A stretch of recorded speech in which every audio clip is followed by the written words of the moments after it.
Hi, I'm Abby Danette. And I'm Jackie Bitts. And we're going to do a demonstration of an advanced Airway iGel insertion. First, we're going to don our PPE, gloves, and goggles. And then we're going to pre-oxygenate our patient for nitrogen washout. And we're going to use our BVM intranasal cannula at 15 liters a minute, 100% oxygen, in addition to having an OPA and dual NPA.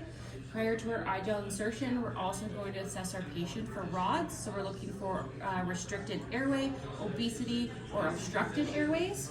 And then we're going to look to make sure that there is no displaced or distorted airways. And we're going to assess for any neck stiffness, such as cervical spine stiffness, any chest stiffness, or lung stiffness.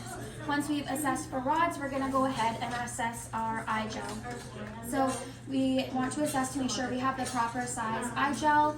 So our patient here weighs 80 kilograms, and our iGel is appropriate for patients weighing 50 to 90 kilograms. So that will work. And then we're going to assess the packaging to make sure that there's no malformations or leaks in the packaging, which I do not see any. We're going to go ahead and take the iGel out of the package. We're going to get ready to apply the lubricant. So I'm going to take 1 drop of lubricant and put it into the cradle. I'm going to take my iGel and I'm going to apply the lubricant to the sides and the back of the iGel, trying to avoid getting any lubricant into the airway portion there. Once my iGel is lubricated, I'm going to go ahead and set that down, and I'm going to set up my securing device here. So I'm going to place this behind the patient's occipital area, and I'm going to avoid putting any pressure onto the jugular veins.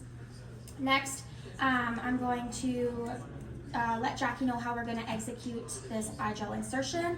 So Jackie, on my execution, I'm going to have you take the BVM off of the patient, take off the nasal cannula, take out the OPA, and take out both NPAs.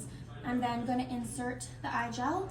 Once it's inserted, I'd like you to reattach the BVM, and then we'll do our confirmation breaths. Can you repeat that back to me? Yep, so on your execute, I'll remove the BVM. I'm going to remove the OPA, both NPAs, and the nasal cannula. You'll insert the iGel, and then I'll reattach my BVM. Perfect. You ready? Yeah. Go.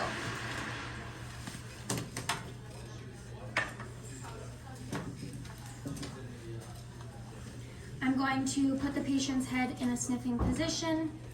I'm going to insert the iGel along the hard palate of the patient's mouth, and I'm going to insert until I meet resistance. That should be good there, Jackie. Okay. Then I'm going to reattach my BVM, including my HEPA filter and my PEEP and my end-tidal CO2. Now we're going to do our confirmation breaths. So Jackie, when I say breath, I'd like you to deliver a ventilation. Okay. First, I'm going to listen over the epigastric area, breath.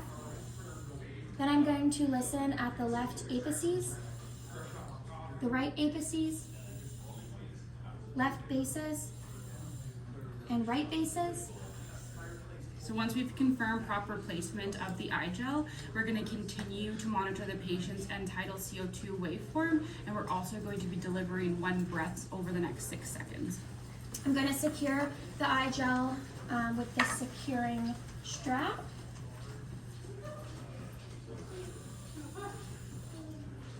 Once that's secured, I'm going to take my French catheter suctioning tubing, which I have already marked off, but we're going to measure it from the corner of the earlobe to the corner of the mouth, and I'm going to insert only until I hit the marked tape line. Then I'm going to take my catheter tubing and I'm going to attach it to my electric suctioning. We've already tested it prior to this demonstration. I'm going to set it to, from 30 to 80 millimeters of mercury, and we are going to suction for 5 seconds every 5 minutes. That completes our demonstration. Thanks for watching.